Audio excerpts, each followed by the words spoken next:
Night Club, l'émission des supporters des Verts en partenariat avec Active, présentée par Keun. Bonsoir à toutes et à tous et bienvenue dans ce 130e numéro du Synthé Night Club. C'est notre numéro anniversaire puisque le Synthé Night Club a 3 ans ce soir. Il y a 3 ans, la SSE faisait match nul 1-1 contre Reims avec un but de Charles Haby.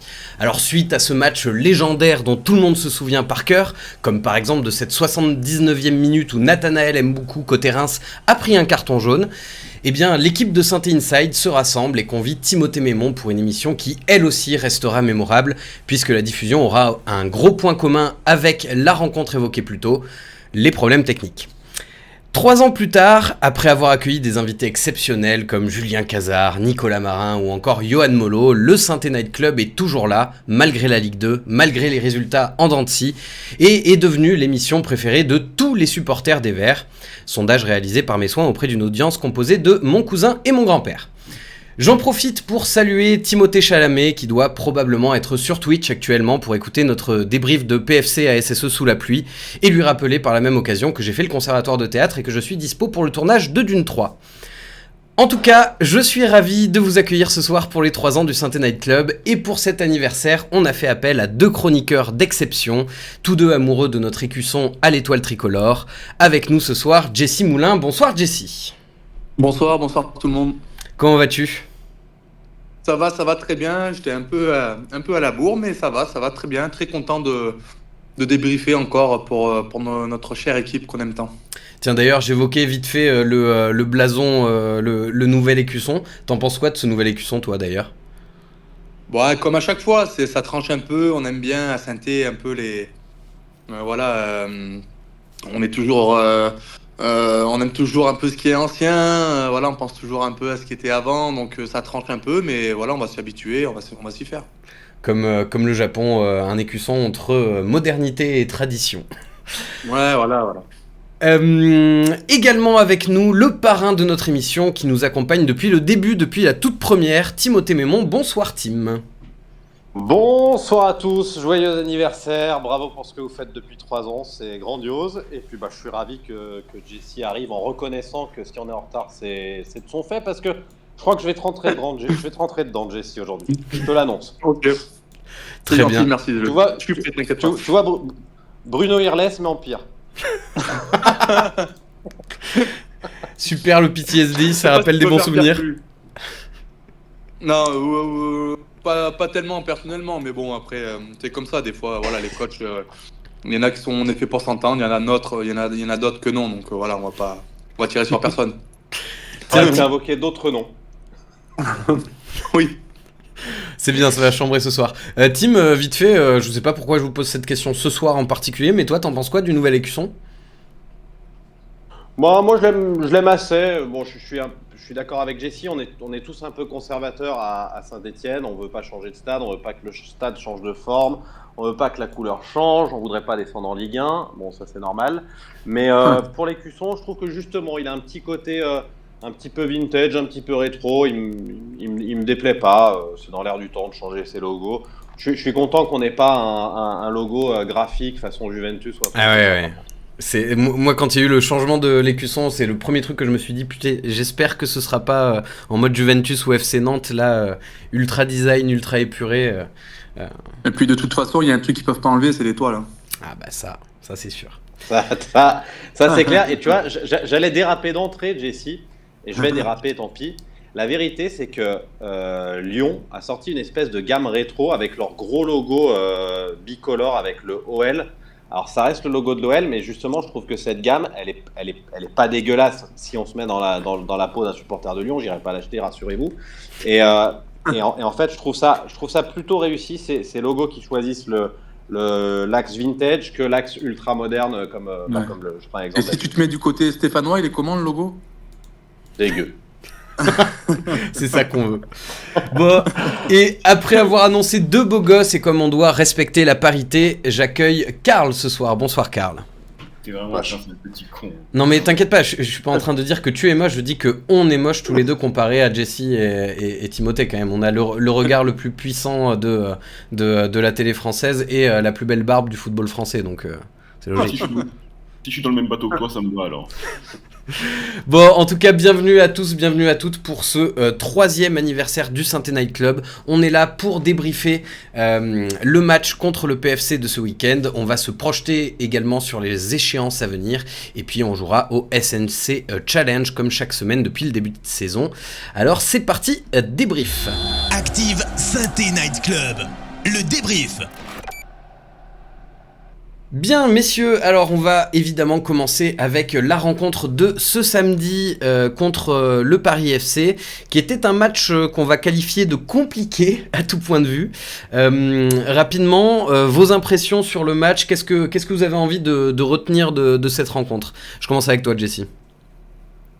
Bon, après, comme tout le monde l'a vu, là, c'était un match compliqué, en partie à cause du terrain qui était extrêmement gras et glissant, voilà.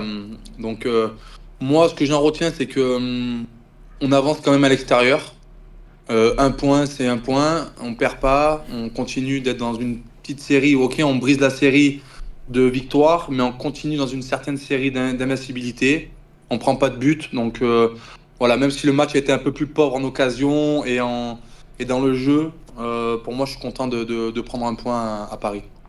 Petite anecdote sur le côté pauvre en occasion, le résumé de la rencontre que j'ai maté juste avant l'émission pour me remettre en tête les actions clés dure 3 minutes 50 avec le générique de début et le générique de fin, et à la fin ils se sont sur du coup le résumé officiel de la Ligue 2, ils ont même pas mis les stats du match qui mettent pourtant chaque rencontre, parce que je pense que c'était un peu terrible. Timothée, toi tu retiens quoi de samedi? Je vais dire l'ambiance du parkage, puisque j'avais la chance d'y être. Ouais. C'est toujours oui, cool j'ai vu ta story, ouais. Toujours cool de retourner en parkage, parce que ça fait 20 ans que je fais ce métier de journaliste et que je suis en tribune de presse, et que c'est quand même agréable de reconsommer le football comme je le consommais quand j'avais 15 ans. C'était la première fois que tu retournais en cool parkage depuis que tu as commencé à être journaliste? Non. Déjà, quand je rentre à Saint-Étienne, je vais presque exclusivement en Côte Nord. Okay. Et en parkage, je fais souvent les matchs aux abords de Paris. J'étais à Troyes cette année. Je pense que je vais faire Quevilly-Rouen. Okay. Et voilà, c'est des endroits sympas. Non, si je dis ça, c'est parce qu'on est là pour débriefer le match sur le plan sportif. Et évidemment, c'est pour pointer du doigt le fait qu'il n'y a pas eu grand-chose. Très clairement, depuis le parkage, évidemment, je voyais que la pluie tombait, mais on ne se rendait pas compte à quel point la pelouse était mauvaise par rapport à ce qu'on voyait à la télé et puis par rapport au ressenti qu'ont énoncé les acteurs après match. On voyait par exemple, à un moment je ne comprenais pas, je disais mais Masson, on a l'impression qu'il fait des tout petits pas, mais en fait j'ai compris après coup que c'était juste qu'il tenait pas personne tenait sur la pelouse, donc c'était extrêmement difficile. Donc je crois qu'effectivement je rejoins Jesse. Dans ces conditions, on ne peut pas gagner tous les matchs. Tu en as gagné 3 d'affilée. Tu fais un nul à l'extérieur dans ces conditions-là. Je citerai Alain Perrin en disant que ça n'a rien d'infamant. C'est pour toi, si on joue ce match il y a quelques semaines, on le perd? Possiblement, ouais. C'est juste de se poser cette question parce qu'on concède quand même quelques situations. On en a aussi quelques-unes malgré les conditions, même si le résumé a été pauvre. Il y a eu quelques joueurs qui m'ont plu, on en parlera tout à l'heure. Mais oui, certainement que dans le creux de la vague, c'est typiquement le genre de match que tu vas perdre salement 1-0 sur un coup du sort. Et là, tu as le mérite de rester invaincu. Ouais. Karl, de manière un petit peu générale, qu'est-ce que les gens ressortent de ce match? Et il y a ceux qui sont assez vent debout contre l'état de la pelouse, mais je pense que ça, c'est un sentiment assez général. Il y a plutôt ceux qui disent que on continue toujours à avancer, donc c'est toujours un bon point de prix. Il y en a qui sont plus trop frustrés. Je salue le chat sur YouTube, avec notamment Brian qui nous dit que c'était honteux ce terrain à Paris. Il y a Fabio au contraire qui dit on s'en sort très bien avec ce penalty oublié, donc ce point de prix est le bienvenu, il va peut-être compter en fin de saison. Il y a Joe42 qui nous dit très déçu de ce match et de l'état de la pelouse, c'est honteux d'avoir un terrain de ce type-là en professionnel. Ouais. Match dégueulasse sur un terrain dégueulasse pour un temps dégueulasse, sinon rien d'autre, ça c'est Patrice. Et puis sinon il y a plein de messages nous souhaitant joyeux anniversaire, donc merci à tout le monde. Ah, merci. Je vais pas défendre forcément le stade Charletti, qui est vraiment un stade horrible où il fait froid tout le temps, même au mois d'août, et il y a peu d'ambiance et tout ça. Après, on peut estimer que c'est indigent et tout ça, Mais le PFC a un problème avec sa pelouse depuis très longtemps. Ils l'ont remplacé pas longtemps. J'ai fait un match, j'ai fait PFC Bordeaux pour le boulot, et ils l'avaient remplacé. La pelouse, elle est pas mal. Le fait est que pour avoir été à Paris, il a plu presque sans discontinuer pendant 3 jours. Et il y a un moment, on peut dire c'est un scandale, c'est honteux. Il y a un moment, je crois que les mecs peuvent pas non plus faire de miracle, quoi. Oui, Il faut pas oublier qu'il y a quelques temps encore, des matchs comme ça, c'était régulièrement. Ouais. En Ligue 2, en Ligue 1, on a vraiment plus l'habitude parce que les terrains ont beaucoup évolué. Tous les clubs sont passés sur des terrains hybrides et tout ça. Mais en Ligue 2, c'était quand même assez fréquent et ça devient assez rare maintenant d'avoir des matchs avec une pelouse comme ça. Et en plus, c'est un peu malgré eux parce que, bon, comme disait Timo, il a plu pendant 3 jours et bon, au bout d'un moment, oui, les conditions climatiques ont fait que de toute façon c'était compliqué d'avoir une bonne pelouse, et d'ailleurs le match des féminines qui était prévu dans la foulée a été reporté. Justement, il y avait quelqu'un dans le chat qui évoquait le penalty oublié à la fin et qu'on s'en sortait bien vis-à-vis de ça. J'aimerais bien qu'on revienne un petit peu sur cette action. Toi, Jessie, tu estimes qu'il y avait penalty sur le retour de Michael Nadé ? Oui. Alors après, le ralenti amplifie un peu toujours. La faute, toujours. Mais c'est clairement une faute. Si c'est en Ligue 1 avec la VAR, il y a penalty. Ouais. Voilà. Après, on est en Ligue 2, on n'est pas en Ligue 1, donc c'est comme ça, tant mieux, on va le prendre. Mais ce genre d'action, moi, ce qui me fait aussi... il y a 2 mois, je pense qu'un truc comme ça aurait été sifflé. Ouais. Donc on sent qu'il y a quelque chose qui a tourné dans l'air de l'équipe. On sent qu'on est dans une nouvelle dynamique et que on arrive à faire tourner un peu les événements en notre faveur. C'est pour ça que pour moi, c'est un bon point de prix, y compris parce que il faut penalty. On sent qu'il y a quand même des décisions, des choses qui sont un peu plus en notre faveur et qui nous permettent d'avancer. Ouais, c'est le côté un peu irrationnel du foot, quoi. Oui. On sait que ça tourne dans une saison. L'heure est venue, il faut en profiter et continuer à surfer sur cette vague. Ouais. Et justement, du coup, là, c'est Nadé qui fait la potentielle faute non sifflée. Tim, t'en as pensé quoi du match de Nadé qui en ce moment est plutôt bien en forme de manière générale, si on compte cette action ou si on la compte pas, t'as pensé quoi de son match ? Sur l'action, j'y reviendrai pas parce que je l'ai pas bien vu en étant en parkage et je l'ai pas revu à la télé, donc je pense que on va s'en tenir à l'avis de Jessie là-dessus. Nadé a été un peu dur avec lui. C'est vrai que pendant l'absence de Batou Binsika et là récemment, il est mieux que ce que ça a pu être. Je continue à pas y voir un grand défenseur central, ne serait-ce que de Ligue 1 en puissance, mais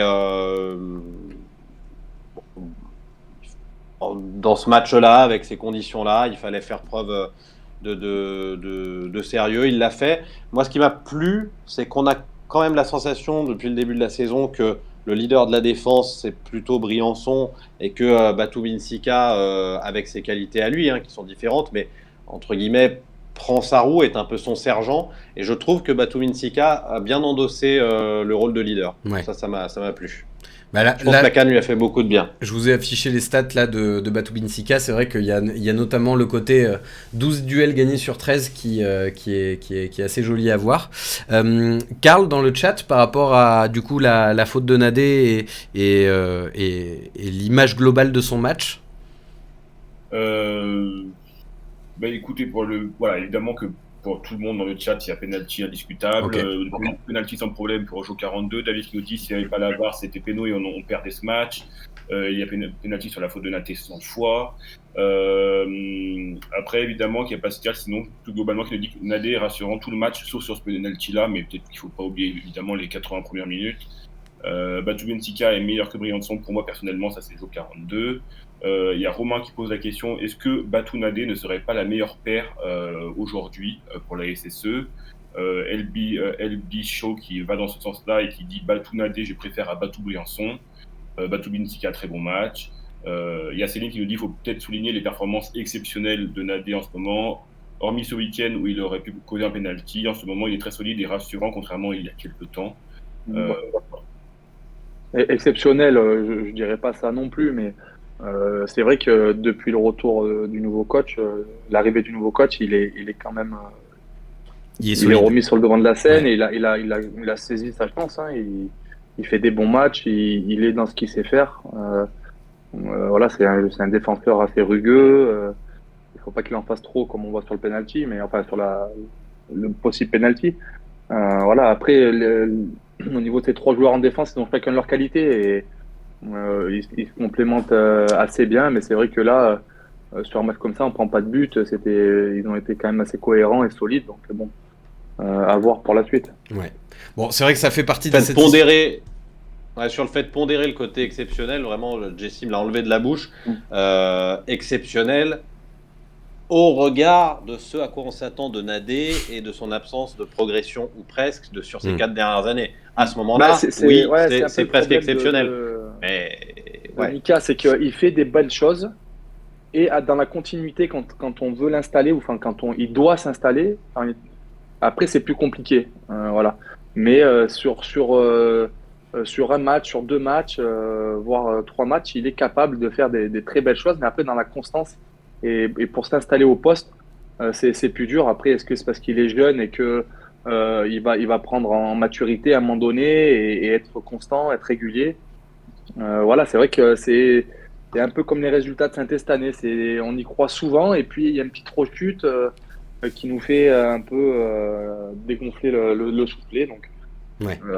à voir pour Mika. Oui, Mais Jesse, j'ai juste une question à te poser parce que toi, tu l'as connu plusieurs saisons dans le vestiaire et c'est quel état d'esprit? J'imagine que c'est irréprochable et toujours l'envie de bien Ouais, faire. après, moi je l'ai connu, c'était un gamin, hein. C'était vraiment un bébé. Quand il est arrivé, c'était un très jeune défenseur. Voilà, Claude Puel l'avait mis sur le devant de la scène, il était très jeune, il n'était pas prêt, moi je pense. Voilà, même si bon, on voyait des qualités en lui.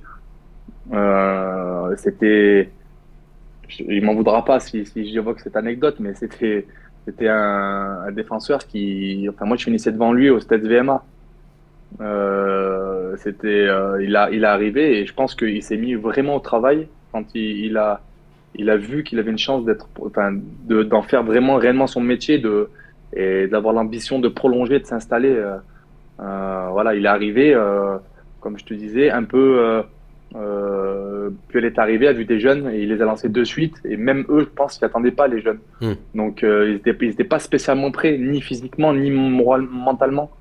Il n'a pas suivi la suite logique à se dire bon je vais signer pro, je vais m'entraîner avec eux, je vais faire les matchs amicaux. Maintenant il est arrivé, signé pro, enchaîne, joue, je rentre. Et quand c'est très dur quoi, c'est très dur.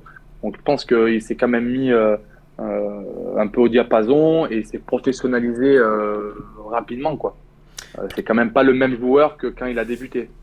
C'est ça aussi qui a été dur pour Mika, c'est qu'il a souffert un peu de cette image d'un défenseur qui faisait un peu des erreurs parce qu'il était jeune et on lui a rien pardonné. Donc maintenant qu'il fait des belles performances comme ça, c'est pour ça qu'il faut, s'il arrive à continuer à s'installer, à être régulier, ça serait d'autant plus gratifiant pour lui et satisfaisant. Bah surtout qu'avec les blessures récurrentes de Briançon, c'est bien d'avoir Nadé qui il est voué à jouer souvent quand même. Ouais.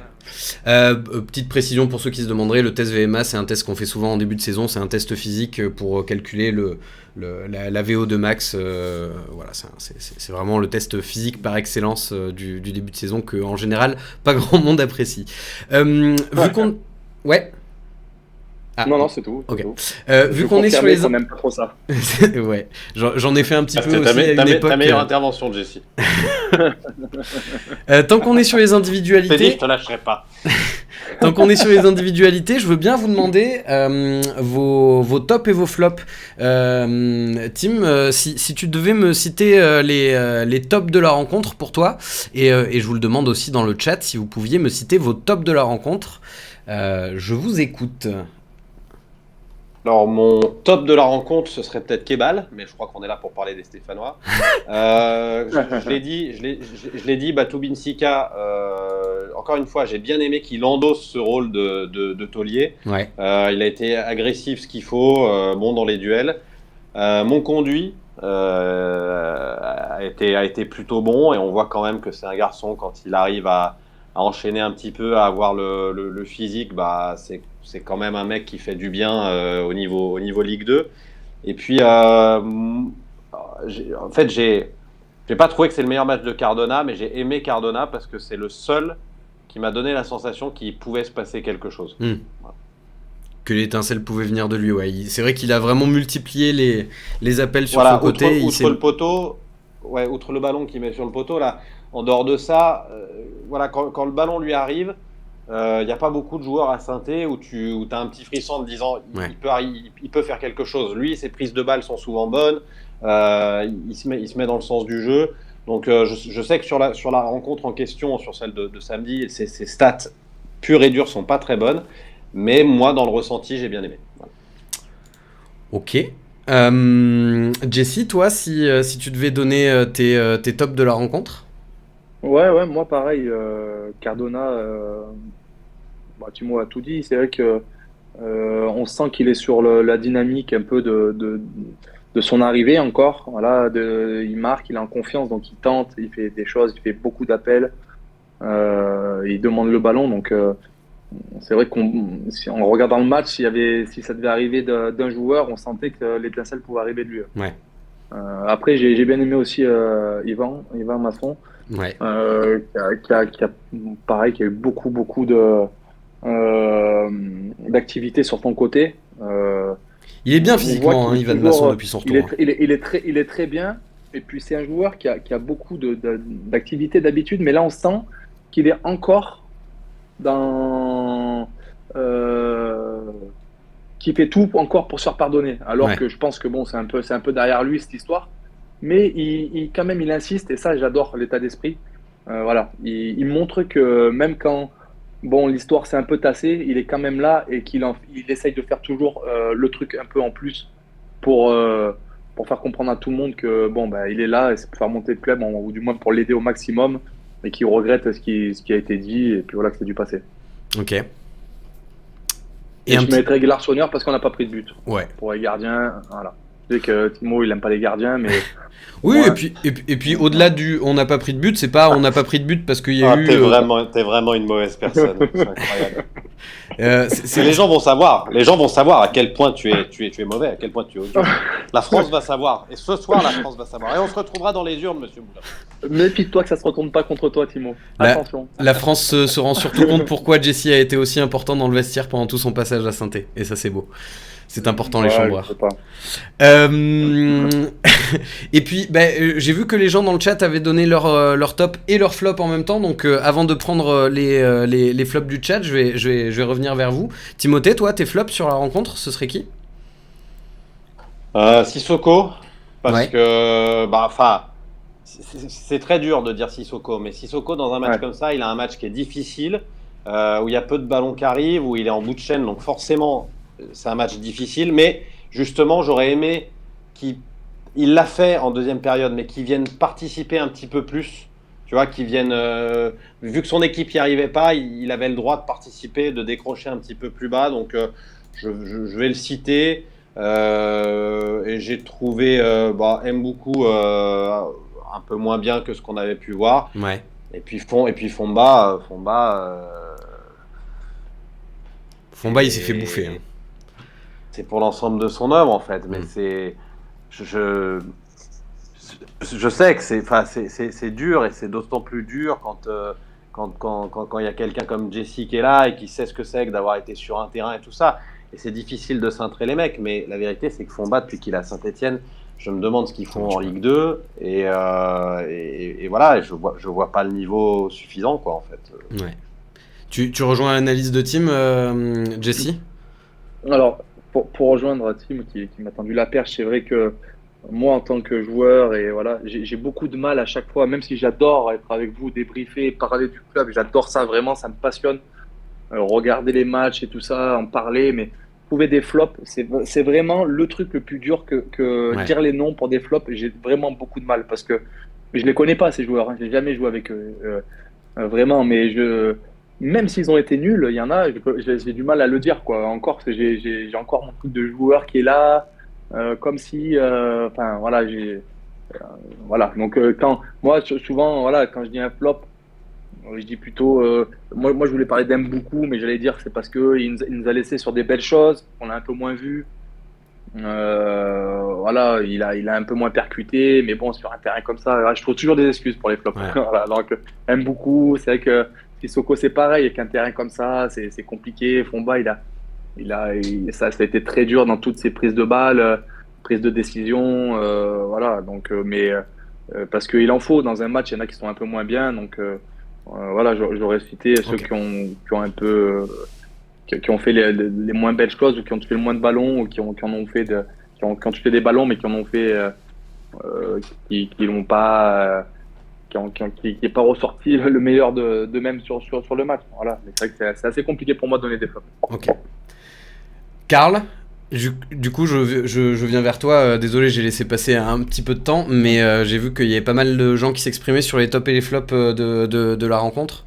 Oui, du coup, j'ai synthétisé parce qu'effectivement, au final, c'est toujours les mêmes noms qui ressortent, Ouais. les mêmes que ceux cités par JSC et Timothée. Mais du coup, dans les tops, évidemment, qu'il y a Batou Binsika, Cardona, Larsonneur et Masson. Il y a Pascal d'ailleurs qui notait que la plupart des actions passaient par le couloir de Masson. Il y a en revanche aussi, je sais pas sur je crois pas qu'on ait cité son nom, parce que au pendant de Fomba, il y avait quand même Monconduit qui a pas mal séduit dans le chat. Ouais. Et du côté des flops, en revanche, évidemment, du coup, il y a Fomba qui est souvent cité, même Apia, et qui revient pas mal quand même ces derniers temps. Sissoko, mais je pense que c'est effectivement parce que le match était un peu compliqué pour lui et qu'il n'a pas eu non plus la masse de ballons. La pelouse, et il y a aussi les choix tactiques ou les non-choix tactiques du coach qui a procédé qu'à un seul remplacement de Bouchoiré dans les 10 dernières minutes, enfin l'entrée de Bouchoiré dans les 10 dernières minutes d'ailleurs, et c'était une question dans le chat de Anthony qui demandait aux deux chroniqueurs du soir ce qu'ils avaient pensé de ces non-choix d'Olivier Dalloglio. T'es extraordinaire, Karl. Faut voir le banc, hein. Non mais Karl, t'es extraordinaire parce que tel un Romain Mouma en puissance, tu fais des passes décisives de fou. J'allais justement enchaîner sur ça. C'est une question qui moi aussi m'intéresse beaucoup. Depuis que Olivier Dalloglio est arrivé au club, je pense que la phrase qu'il a le plus répétée en conférence de presse, en réaction d'avant-match, d'après-match, tout ça, c'est que il fallait que tout le monde soit concerné, que tout le monde était important dans le groupe, que c'était important que les entrants se sentent concernés, que même ceux qui n'étaient pas dans le groupe soient concernés, etc., etc., etc. Et pourtant, samedi, on a vu un match où il y a eu un seul changement, et ce changement, donc pour rappel, c'était Nathanaël Mboukou qui est sorti pour laisser sa place à Benjamin Bouchouari, et sur la toute fin de match, sur les 10 dernières minutes, je crois. Est-ce que vous comprenez un petit peu cette ambivalence entre d'un côté on veut concerner tout le monde et d'un autre côté on fait confiance à une équipe plus ou moins type sur le terrain? T'en penses quoi, Tim? Ouais, bah, je vais y aller parce que j'ai compris les réticences de Jesse, elles sont toutes normales pour quelqu'un qui a été joueur. La vérité, c'est que tu regardes le banc. Il y a un joueur de Ligue 2 sur le banc. C'est Bouchoiry. Green, on a bien compris que c'était compliqué. Bentaïk, pareil. Petro, je ne vais pas revenir sur ce que j'ai dit dans les précédentes émissions, mais je veux bien vous le passer comme potentiel joueur de Ligue 2. Fall, Maïla, n'était pas Rivera. là. Voilà, il y avait des absents. En fait, t'as 0-0 dans un match qui peut basculer sur un coup du sort parce que la pelouse est catastrophique. On joue qu'un match par semaine, hein. On va pas jouer la Real Sociedad demain. Donc à un moment, un match par semaine, c'était quand même le tarif pour la plupart des joueurs. Il y a une époque, tu pouvais faire que 3 changements et t'en faisais pas toujours 3. Moi, ça me choque pas plus que ça. Et quelque part, ne pas faire de changement dans ce match-là, bah, je trouve que c'est presque une décision tactique de dire Ouais, ça tient. c'est ce que j'allais dire. Ouais. Pas de souci. C'était clairement le fait d'assumer de prendre un point à Paris, c'était bien quoi. Pour moi, de faire qu'un changement, et pas trop de profondeur de banc, des mecs comme Tardieu, Briançon qui sont blessés, ou incertains. Voilà, c'était pas le match qu'il fallait gagner absolument pour monter de suite ou voilà, c'est prendre un point à Paris avec 3 victoires derrière d'affilée, c'est un bon point qui peut être vraiment bonifié la semaine prochaine, quoi. Donc, comme disait Timo, c'était même un coup tactique de rester comme ça. Ok, le chat, ils ont un avis là-dessus justement, Karl? Ben, écoute, il y a quand même des réticences. Effectivement, il y a Mathias qui nous dit que mon conduit, je l'ai trouvé carbonisé vers la 65e. Il se faisait prendre de vitesse de plus en plus. Il y a Arthur qui nous dit que pas d'accord avec Timothée. Masson était cuit le dernier quart d'heure. Mon conduit restait On n'est derrière. pas tous d'accord avec Timo, hein, ça c'est sûr. Il aurait pu faire jouer Ben Taïg à la place, par exemple. Voilà. Donc les deux réticences étaient sur le cas de mon conduit et Masson qui avait les jambes particulièrement raides à la fin du match. Ouais. Oups, je me suis planté.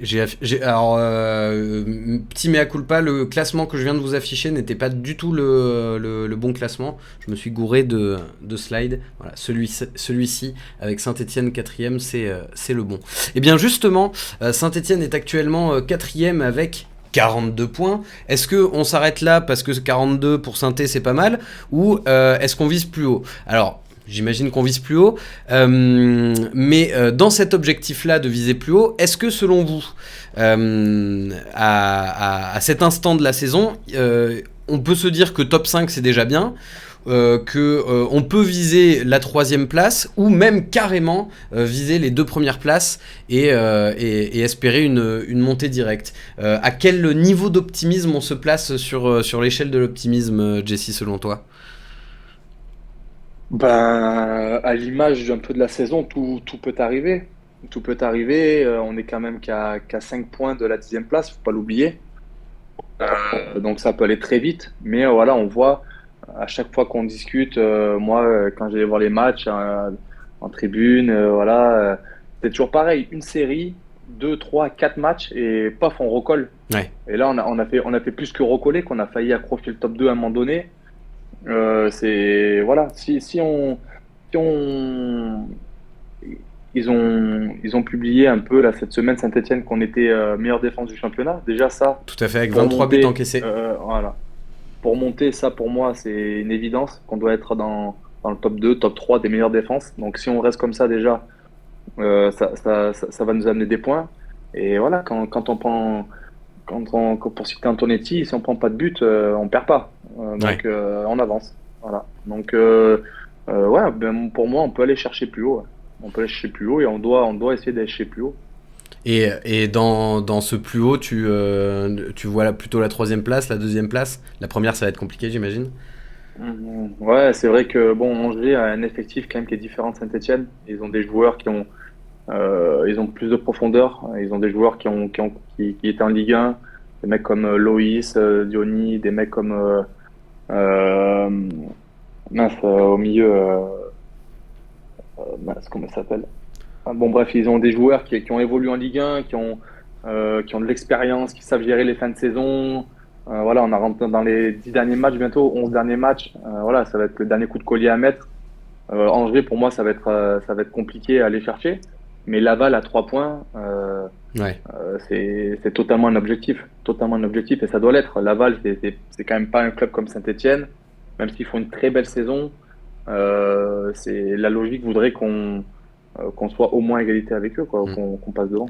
D'autant qu'ils marquent un petit peu le pas en ce moment. Alors, et Timothée, toi, de ton côté, il y a Caen aussi qui nous talonne avec 42 points aussi, mais une différence de but un petit peu moins bonne. Toi, tu regardes plutôt vers le haut ou vers le bas? Je regarde vers le haut parce que je trouve que tu as le devoir, encore une fois, parce que tu es à l'AS Saint-Etienne, de regarder vers le haut, et que quand tu es à l'AS Saint-Etienne, au milieu de Laval, Caen, Grenoble, Rodez, Ajaccio, je m'excuse, mais c'est un minimum de regarder vers le haut. Et j'ai cité ces équipes-là pour dire de regarder la 3e place. Après la première place, je pense qu'on n'ira pas la chercher, Auxerre est trop fort et trop loin. La 2e, en revanche, ne dépend que d'Angers et de nous, bien évidemment, il ne faudra pas passer à travers, mais c'est pas impossible, il marque le pas. Là, j'imagine que cette émission s'écoutera aussi en podcast, mais on est à la mi-temps, il y a un partout entre Angers et Ajaccio. Les résultats sont un petit peu moins bons. Et je pense que la Saint-Etienne arrive là à un tournant déterminant de la saison. On sait que pour monter, en général, il faut faire une bonne série. Et si tu l'as fait à la fin de l'hiver et au début du printemps, c'est encore mieux. Elle est entamée, cette série. On a 4 matchs invaincus avec 3 victoires. Évidemment, tu joues au cerf. Si tu avais la bonne idée de ne pas perdre, les 3 matchs qui suivent, eux, en revanche, sont déterminants parce qu'il y a Concarneau, il y a Bastia et Valenciennes. Ouais. Si je dis pas de bêtises, peut-être pas dans cet ordre-là. Valenciennes qui est en détresse respiratoire avec 16 points au compteur, a priori c'est cuit pour eux. Ouais. Allô, Allô. Tim? Ah, j'ai l'impression qu'on a perdu Timothée. Bon, en attendant de le retrouver, bah tiens, je me suis un petit peu perdu. Karl, dans le chat, est-ce que Ouais, ça... Bien sûr, il y a Patrice qui nous dit, pour moi, la seconde place permettant de monter directement reste jouable. C'est également l'avis de Romain qui nous dit, en tout cas, viser le top 2 est une obligation, le reste dépendra des autres. Il y a Jo42 qui nous dit, tout dépend de Saint-Étienne. Il y a plus de profondeur, je suis pas sûr qu'il y ait plus de profondeur devant à Angers. D'ailleurs, je pense que Jesse, tu voulais parler de Pierrick Capel tout à l'heure. Pierrick Capel. Voilà. La semaine décisive, notez-la bien, c'est Bordeaux, Grenoble, Caen en avril. Cette semaine-là, c'est vrai que ça sera face à des concurrents directs. Mais en tout cas, tout le monde, il y a quand même un vent d'optimisme dans le chat qui consiste à dire que ça ne coûte rien de viser cette deuxième place. Oui. Ouais, et puis, mais voilà, encore une fois, ça passera par une solidité défensive parce que voilà, si on arrive à pas perdre, chaque victoire sera vraiment bonifiée, quoi. Ce sera des victoires à 4 points quasiment, donc ça sera. Voilà, c'est là où il faut rester aussi concentré sur le plan défensif. Et puis mine de rien, on peut s'appuyer sur un gardien qui est performant, hein, qui est un des meilleurs qui gardiens fait une très très belle saison. Bon, Ouais. c'est l'un des meilleurs et qui fait une très très belle saison et qui est qui est très très régulier. Donc je doute pas du tout de ses performances à venir sur la fin de saison. D'ailleurs, en parlant de l'Arseneur, j'en profite d'avoir un gardien avec nous. Mine de rien, on oublie assez vite qu'en début de saison, il s'est blessé à l'épaule, mine de rien assez gravement, parce qu'il a été éloigné des terrains pendant un petit moment. Tu t'attendais, toi, Jesse, à le voir revenir à son meilleur niveau ou est-ce que normalement c'est un peu comme les croisés, tu te blesses à l'épaule si t'es gardien, c'est chaud de revenir? Il m'a appelé quand il s'est fait il m'a appelé parce que le médecin lui a dit appelle Jesse, il a eu la même blessure que toi. Ok. Donc on a pas mal échangé et pour avoir échangé avec lui parce que je sais qu'il a repris avec des douleurs. On peut pas faire autrement. Si on veut reprendre rapidement, c'est avec des douleurs. Donc je savais qu'il allait reprendre rapidement, c'était sûr. En jouant sous infiltration. Ouais, c'était même pas sous infiltration. Sous les infiltrations, moi j'en ai fait, ça sert à rien à cet endroit-là. Il a juste joué sous douleur. Très peu efficace. Voilà, mais je savais il m'a dit à la base il devait reprendre déjà, il a repris bonheur. Il devait reprendre plus tard. Et moi je lui avais dit déjà, tu verras que tu reprendras plus tard parce que la douleur tu l'auras, mais elle sera moins forte et tu te sentiras capable de jouer avec. Donc c'est ce qui s'est passé. Et après oui, je doutais pas parce que en plus c'est son épaule gauche, donc c'est une épaule qu'il n'utilise pas pour relancer. Il y a moyen de le cacher un peu à l'entraînement, de faire autrement, de moins plonger, de travailler autrement et de soulager l'épaule. Et après ça revient quand même. C'est quelqu'un qui est très assidu à la salle pour le renforcement. Le plus important c'est bien de se renforcer et voilà, d'avoir une épaule bien maintenue par tous les muscles qui englobent l'épaule. On fait des travails assez spécifiques et en général ça revient, même si des fois on a des alertes, des douleurs. C'est une blessure qui se soigne quand même et qu'on arrive à gérer au niveau de la douleur. En tout cas, il est revenu à un très très bon niveau après cette blessure, donc félicitations à lui. Le niveau qui était le sien. Ouais. Et puis bien aidé par une défense solide, effectivement. On est la meilleure défense du championnat de Ligue 2. Pour l'instant, Tim n'est plus avec nous. Mais on va quand même parler du prochain match. Jingle. Active Saint-Étienne Night Club. Le prochain match. Alors, le prochain match, on l'a évoqué déjà un petit peu rapidement, ce sera contre l'AJOCR, actuellement premier de Ligue 2, meilleure attaque de Ligue 2 aussi, avec 51 buts marqués, particulièrement particulièrement efficace devant les cages. On recevra à domicile, je ne sais pas si vous avez suivi, mais il y a déjà plus de 30 000 billets qui ont été vendus. Donc félicitations à tous ceux qui seront au stade. Il marque un petit peu le pas ces dernières semaines, puisque sur les 8 dernières rencontres, il y a 5 nuls et 3 défaites. Et non, il y a 5... Attends.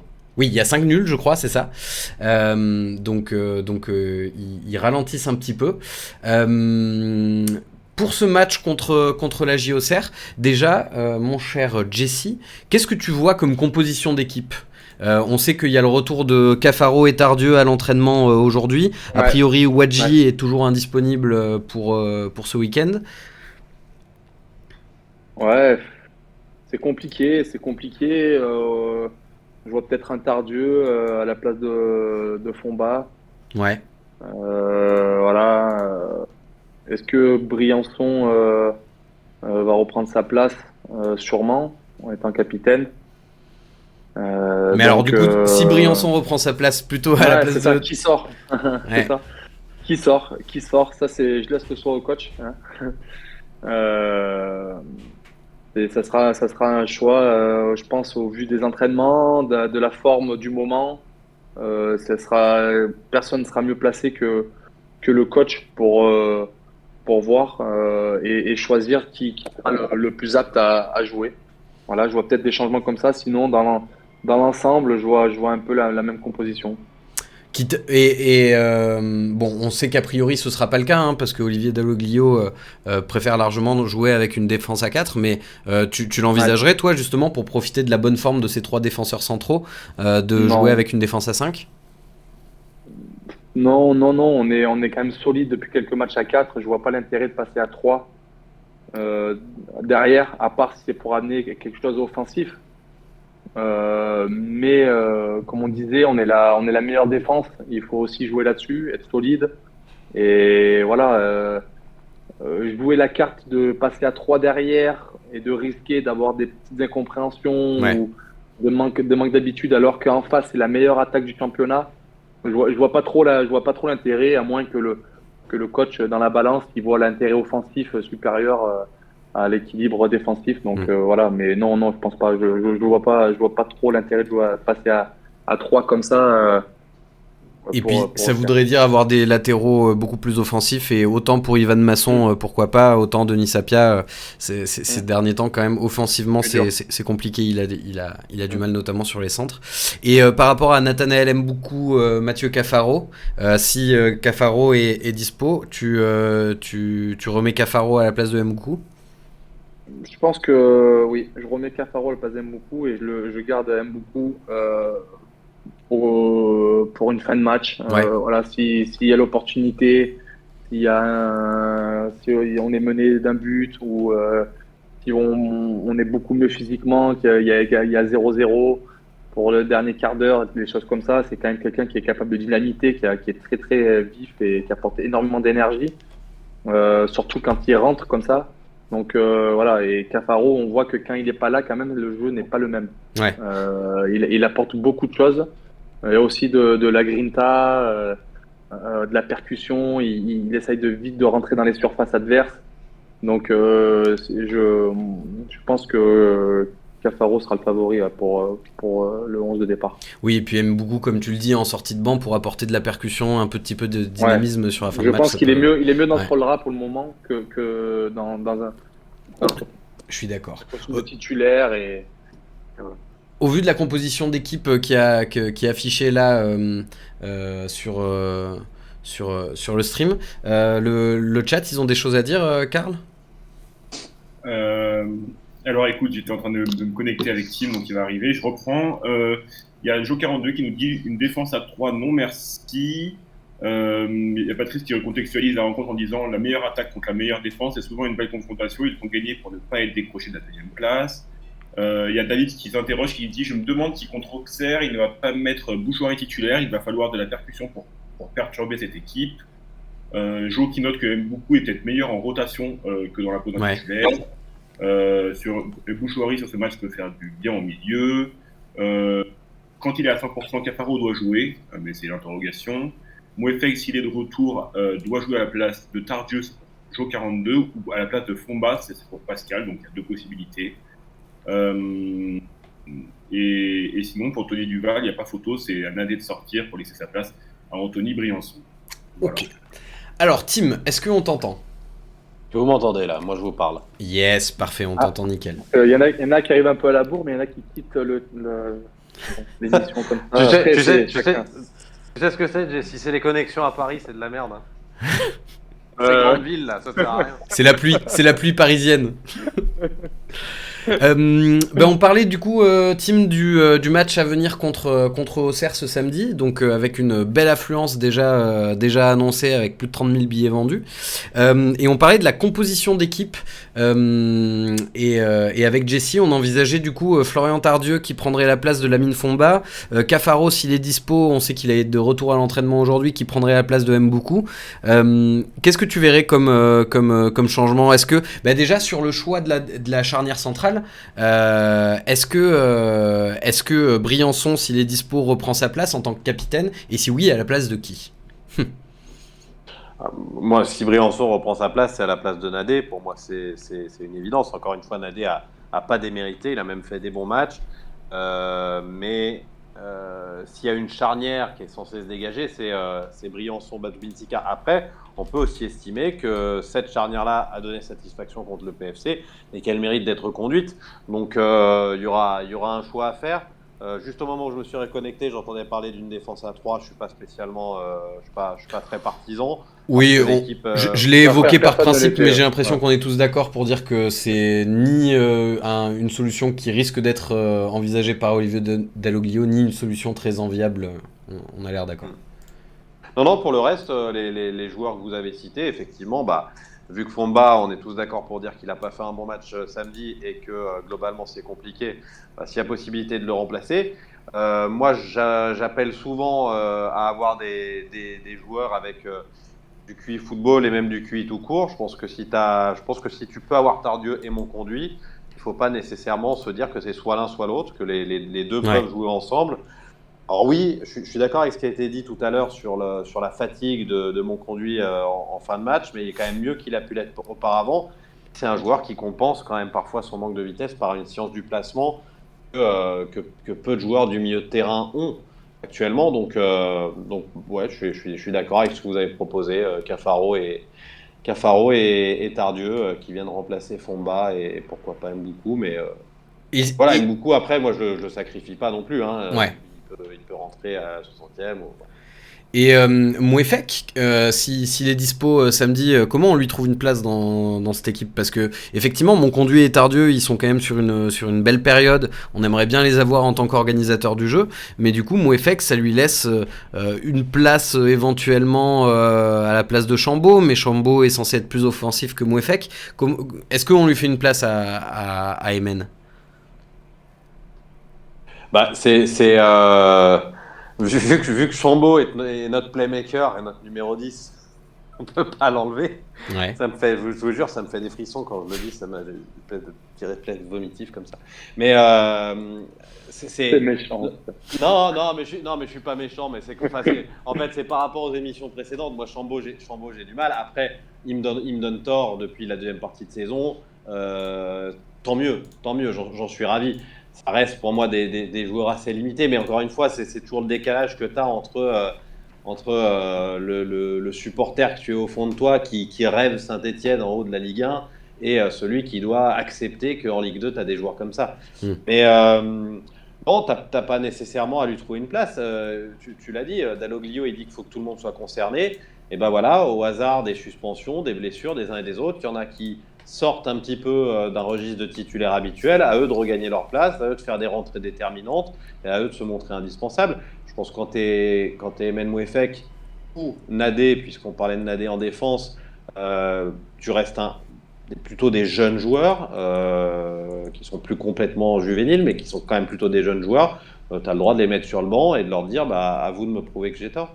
Je viens d'avoir une idée à la con. Vous avez le droit de me dire que c'est une idée à la con. Denis Sapia, il fait pas des bons matchs ces derniers temps. Emen Mouefek, on se souvient que quand il a commencé sa carrière, il a joué quelques matchs arrière droit. C'est une idée à la con ? Moi, je prendrais pas le risque de mettre à droite pour des causes de blessure. Ouais. il serait tellement généreux qu'il serait capable de monter, revenir, d'avoir énormément de volume et de risquer une blessure. Et puis, je pense qu'il est quand même beaucoup plus efficace au milieu par son volume et son impact qu'il a quand il joue au milieu. Il est très précieux aussi. Ouais, ce serait. Puis on en parlait tout à l'heure. On parlait tout à l'heure aussi du fait qu'on est la meilleure défense de Ligue 2. Oui, Apia, il fait pas forcément des matchs extrêmement brillants. On l'a vu parfois en difficulté, même un peu prendre l'eau. Reste qu'il fait partie quand même des éléments clés de cette défense qui prend pas de but. Donc moi, je changerais pas tout en défense en fait. Ouais. J'essaierais de surfer sur cette invincibilité, sur le fait de ne pas prendre de but, sur le fait d'être costaud, sur la bonne relation entre l'Arseneur et ses défenseurs. Donc, ouais, moi, je ne changerais pas tout. Ok. Tu changerais pas tout, Binsika ? Non, bon, bref. Sur ce, écoutez, je pense qu'on a dit déjà quelques petits trucs sur ce match contre Auxerre. Un petit prono dans le chat, messieurs, dames qui nous écoutez, et un petit prono, Jesse ? Moi, je vois bien soit un 0-0 ou soit un 1-1. Ok, donc un match nul contre le premier du championnat, c'est pas mal, mais tu nous vois pas gagner non plus. J'aimerais. Ouais. Ça va être dur. Ça va être dur. Le Auxerre est vraiment très bon cette année. Ils sont sur une belle saison, une belle dynamique, un beau groupe. Donc ça va être dur, mais on peut faire quelque chose. Ouais. On est sur une belle période, nous aussi. Timothée ? J'aurais misé sur un nul avec des buts, donc j'aurais dit un 1-1. Je suis d'accord avec Jesse. Et quelque part, c'est comme je le disais tout à l'heure avant d'être coupé, c'est aussi ce que je souhaite parce que j'aimerais qu'on arrive à passer ce match sans prendre de défaite. Si on pouvait juste ne pas perdre, ce serait pas mal, et qu'après on soit en capacité d'enchaîner contre Concarneau, contre Valenciennes et contre Bastia, quoi. Ouais. Parce que là tu aurais une série qui aurait vraiment de la gueule, et là tu seras, à mon avis, au regard de la carburation d'Angers, tu seras plus très loin d'Angers à ce moment-là. Ok. Dans 4 journées, quoi. C'est vrai que ça permettrait de faire une très très belle série si on arrivait à ne pas avoir de trou d'air là contre Auxerre. Karl, je veux bien ton prono et puis les pronos que tu as lus dans les chats YouTube et Twitch. Alors mon prono, ça va être une petite victoire étriquée évidemment, mais un 1-0, parce qu'un petit clean sheet de l'Arseneur avec Batu Binsika et Brian sont devant. Et dans le chat, victoire 3-1 pour Baptiste Notorious, 3-2 pour Franck Follet, donc il y a du spectacle. 1 partout pour Jean-Louis, 3-1 pour Tony Duval, 2-1. Donc beaucoup d'optimisme sur YouTube, et du côté de Twitch, c'est plus mesuré, quoi, qu'il y a quand même des 3-1 et des 2-1 qui arrivent. Sinon, c'est des 2-1 pour nous, Gabriel, 2-1 Saperlicopé, 2-0 Sainté, 2-0 Sainté. Il y a El Bichot qui dit 3-2 pour Sainté, donc encore du spectacle. Voilà. Eh ben, on espère en tout cas qu'on verra plus de buts que cette journée-là en Ligue 2, parce que en regardant le résumé de la journée, il y a eu 4-0-0 et 16 buts inscrits avant le match de ce soir. C'était une journée assez pauvre en buts. Sur ce, on s'approche de la fin d'émission, on va passer à la dernière partie. Vous pouvez jouer avec nous bien sûr dans le chat. Nous allons faire le Sainté Night Club Challenge. Donc le principe, vous le connaissez depuis le début de la saison. À chaque fin d'émission, je pose 4 questions sur l'AS Saint-Etienne, et le chroniqueur qui aura le meilleur ratio de points à la fin de la saison remportera tous les revenus du Sainté Night Club de la saison pour les offrir à l'association de son choix. Et nous allons commencer avec la première question qui est liée un petit peu à Saint-Etienne-Auxerre. En regardant un petit peu l'historique des matchs Saint-Etienne-Auxerre, Auxerre-Saint-Etienne, je me suis rendu compte que la dernière victoire de l'AS Saint-Etienne contre Auxerre remonte à la saison 2008-2009, au 20 décembre 2008 pour être précis, rendez-vous compte. Messieurs, Timothée et Jesse, combien pouvez-vous me citer de joueurs ayant participé à la rencontre côté stéphanois ? C'est une enchère, vous connaissez le principe. Vous me citez le nombre de joueurs que vous pensez pouvoir avoir de ce match contre Auxerre en 2008-2009, qui étaient soit sur le terrain, soit qui sont rentrés... J'y étais, mais il faut s'en rappeler. Ouais. J'avoue que la première question, je commence avec du pas simple. Allez, Jesse, combien de joueurs tu peux me citer de ce soir-là qui ont pris part à la rencontre?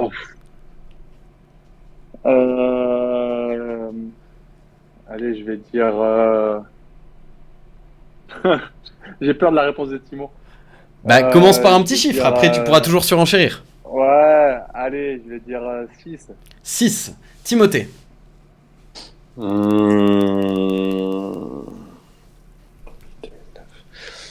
Je vais tenter 7 pour être joueur, mais si tu vas à 8, je n'irai pas à 9. Ouais. Ok. Jesse, est-ce que tu montes à 8? T'as vu là comme il est fort, juste pour que je dise 8, tu vois. Allez, je vais dire 8. Alors, 8 vas-y. joueurs qui ont joué le Saint-Étienne-Auxerre, qu'on gagne 2-0.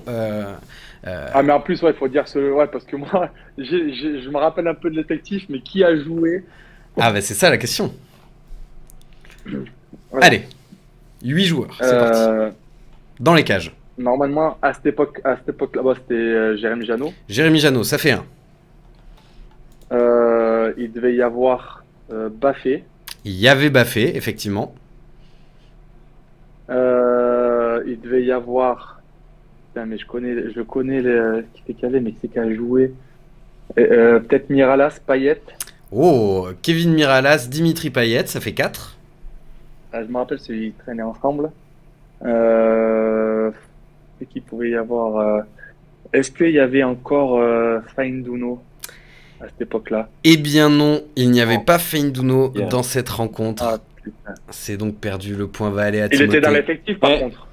Alors, attends, non, était dans les- c'est pas cette année où il est parti en janvier ou un truc comme ça? Peut-être, je sais plus exactement. En tout cas, ce soir sur le terrain, ont participé Mais- à la rencontre Jérémy Janot, Baffé. J'avais en défense centrale, c'était pas Benalouane Bayal. C'était Benalouane Bayal, bien joué. Il était à Bayal. Putain, Bayal. On avait Bayal D'autres Sall, plus. on avait Johan Benalouane, on avait Johan Andreu sur le côté Yohan droit. Andreu, que j'allais dire, ouais. Au milieu de terrain, il y avait Daisuke Matsui, Paolo Machado, Dimitri Christophe Payet. Lambrano. Et Et devant, Ilan peut-être avec Baffé. tout à fait, il y avait Ilan, il y a David Gigliotti qui est rentré, il y avait Kevin Miralas, donc qu'on a cité, Cédric Varro également qui Ah oui, a putain. participé à la On rencontre. l'embrasse. Voilà, ça rajeunit pas. On l'embrasse. Ça rajeunit pas. Ah oui, et en toute fin de rencontre, il y a Mehdi Messaoudi qui est rentré, et j'avoue que... Oui. Pourtant, je suis vraiment Saint-Etienne depuis longtemps au quotidien et je ne me souvenais plus de Mehdi Messaoudi. Voilà, je sais pas ce qui est devenu. Deuxième question, messieurs, ça va être une question au plus proche. Donc vous allez tous les deux me dire un nombre et le plus proche remportera le point. Loïc Perrin est le défenseur de l'AS Saint-Etienne à avoir marqué le plus de buts sous le maillot vert. Combien de réalisations a-t-il au compteur? Timothée, je t'écoute.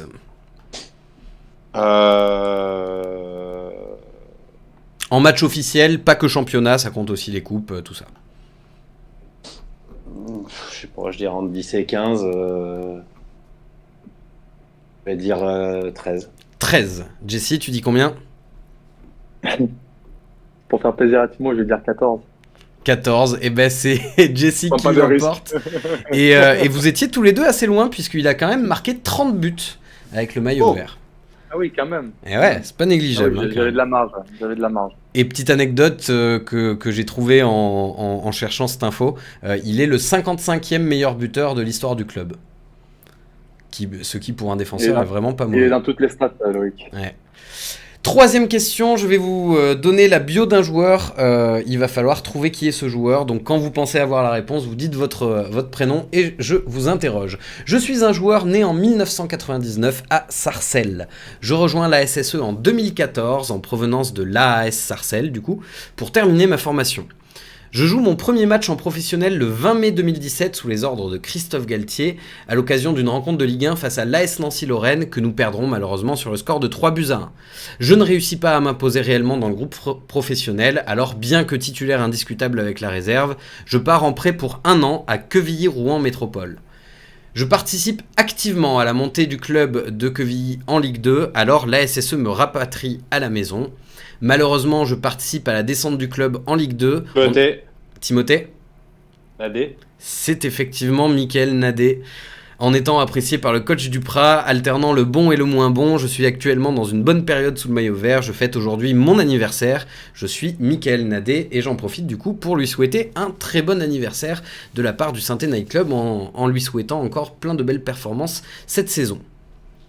Dernière question, là aussi ça va être un au plus proche. Combien de joueurs ont porté le maillot de l'équipe de France pendant qu'ils portaient le maillot vert ? Sachant que mes stats remontent jusqu'à 1904. Si jamais il y en a avant 1904, je ne les ai pas pris en compte. Donc combien de joueurs ont porté le maillot de l'équipe de France A, bien sûr. Mathis Amougou ne compte pas. Pendant qu'il portait le maillot vert. Pendant qu'il jouait à la SSE. De quoi ? Ouais, pendant qu'il jouait à la SS, oui. Par exemple, William Saliba ne compte pas parce qu'il a été appelé en équipe de France, mais après avoir porté le maillot vert. Alors Jesse, je commence avec toi. C'est dur parce que pendant une époque, il doit en avoir quelques-uns. C'est pas facile, hein. J'avoue que c'est un peu du pif celle-là, mais bon, c'est un ordre de grandeur. Ouais, et puis en plus je passe en premier, donc j'en connais un qui va dire le chiffre juste au-dessus.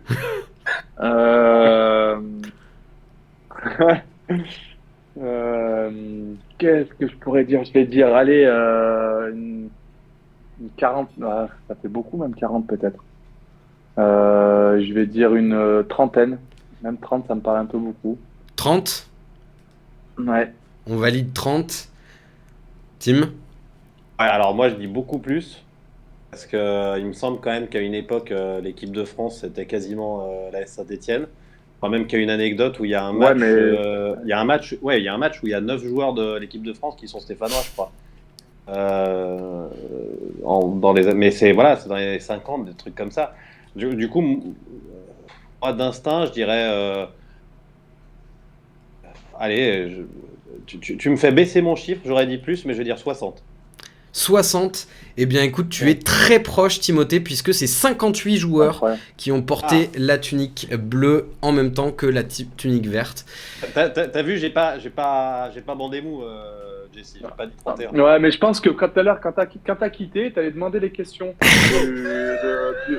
de la fin, et tu as noté les réponses, et on t'es venu, et t'as tout gagné. Je peux t'affirmer que c'est impossible, puisque j'ai fait le quiz tout seul dans mon côté. Il a des contacts partout, Timo. Regarde où il est maintenant. Il a commencé radio locale, et maintenant il est en train de marcher sur tout le monde, de partout il a des contacts partout. C'est vrai. Bon, et bien sur ce, messieurs, je vous... Avant de se saluer, moi j'en profite.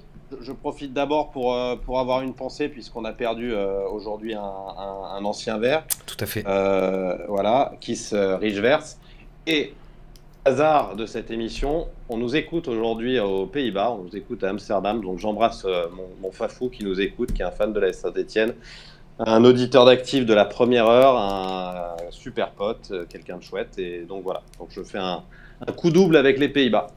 Très bien. Eh bien, nous le saluons tous. Et d'ailleurs, je salue tous les supporters et toutes les supportrices qui nous ont écoutés ce soir en direct ou qui nous ont écoutés en replay. D'ailleurs, j'imagine que parmi eux, il y a donc Timothée Chalamet, il y a Pierre Gagnère ou encore Cadmerade ou encore Bernard Lavillier ou encore Muriel Robin. Oui, j'ai hésité à faire une question sur les stars qui supportent l'AS Saint-Étienne. Franchement, notre meilleure chance de rachat, c'est Chalamet. Franchement, il a l'air chaud. Et quand tu auras la famille Kardashian en tribune, j'aime bien Roland. Hein. Il va avoir du monde au stade. Ça aura une autre gueule que Roland Ormeillet. Bientôt le derby Rennes avec Salma Hayek contre Saint-Étienne avec les Kardashians. Ce sera incroyable. Moi, je vais juste sortir de l'ornière. Comme c'est les 3 ans de l'émission, je veux juste qu'on salue aussi ceux qui étaient là au début de l'émission, qui ont quitté l'aventure en route quand même. Tout à fait. Alors, Max, Eric, Alexandre, Benjamin, Alissa, Rémi et Dorian. Et puis aussi qu'on salue le taf énorme de Romain. Ouais. Qui chapeaute ça, quoi, parce que sans lui, il n'y aurait pas trop d'émissions aujourd'hui, je pense. C'est vrai qu'on le cite peu parce qu'il aime pas forcément être mis dans la lumière, mais Romain qui gère le Saint-Étienne Night Club d'une main de fer depuis 3 ans, c'est notre Thatcher à nous. Il est incroyable et il fait du très très bon taf. Et toi aussi, Karl, qui t'occupe de l'aspect visuel, de la mise en ligne des émissions, tout ça. Donc merci à toute cette équipe parce que mine de rien, c'est une belle aventure. Et merci à tous les invités qu'on a reçus, dont certains sont devenus des chroniqueurs. Merci encore, Jesse, de nous avoir rejoints. C'est un plaisir de t'avoir avec nous. Bref. Merci à vous. Hein. Comme je vous ai dit, je me régale à parler de la SSE qui m'a fait vibrer pendant toutes ces années en tant que joueur. Et j'étais d'autant plus content ce soir d'être avec vous et avec monsieur Mémon. J'appelle monsieur maintenant parce que, bon, comme je l'ai dit tout à l'heure, qui est quelqu'un de très bien et qui est passionné et par le foot et par la SSE. Et c'est un vrai plaisir d'échanger avec lui sur la SSE. Et ben voilà, on est entre passionnés, c'est Je parfait. te remercie. Je vous souhaite un très joyeux anniversaire. Bravo pour le taf que vous faites depuis 3 ans. J'étais ravi d'être là ce soir. J'étais ravi d'être là pour la première il y a 3 ans. J'étais ravi aussi de passer du temps avec Jessie, même si j'aurais pas les mêmes mots. Tout le monde sait que c'est une odieuse personne. C'est un fumier de la pire espèce. non, je vais vous dire, et on terminera là-dessus. Moi, j'ai toujours fait ce métier en n'essayant pas de faire copain-copain avec les joueurs, parce que je trouve que c'est difficile, en fait, après, de parler d'eux. Et il y a 2 ou 3 mecs dans ma carrière où, en fait, c'est pas... T'as beau ne pas vouloir être trop proche, les types sont trop chouettes pour passer à côté. Et je pense à un mec comme Jean-Pascal Mignot, et je pense évidemment à Jesse. Voilà. Ça tombe bien, c'est un très très bon copain, Jean-Pascal. Mais c'est vrai que nous, on s'est connus, Timo. Tu venais commenter les matchs en tribune, même les matchs amicaux et tout. Et je te jetais des bootstraps quand je jouais pas, donc c'était souvent, tu vois. Et je te jetais des bootstraps comme ça pendant que tu avais ton casque, je m'en rappelle. Et ça a commencé comme ça. Et à Dniepopetrovsk, on joue à huis clos. C'était juste derrière. J'étais juste derrière et en fait on n'entendait que moi puisque j'étais le seul à brailler dans un stade vide. Et je me souviens très bien que sur le but d'Amouma, vous êtes tous levés et en revenant, il y a toi et je sais pas si c'est pas Varro, peu importe. Et en fait vous êtes 2 et vous vous arrêtez avant de vous rasseoir en me regardant l'air de dire mais mon pauvre, tu complètement jeté, mec. parce que je hurlais comme un petit goret au milieu d'une enceinte vide. Il n'y avait pas un bruit. Et avant de se rasseoir, les 2 ils me regardent, ils ont bloqué comme ça. C'était pas mal. Et ces anecdotes de déplacement en solo, ça me permet de saluer aussi, tant qu'on est dans les salutations, Loïc Durand, supporter de l'ACA, qui est un personnage de notre Ligue 2. Et je vous invite à aller voir sa chaîne. Pour tous les supporters, c'est une vraie bouffée d'air frais, c'est très agréable. Bien, on a dépassé pas mal le timing, mais ça fait plaisir. Merci à tout le monde d'avoir été là. Je vous dis à la semaine prochaine. Et puis allez les Verts.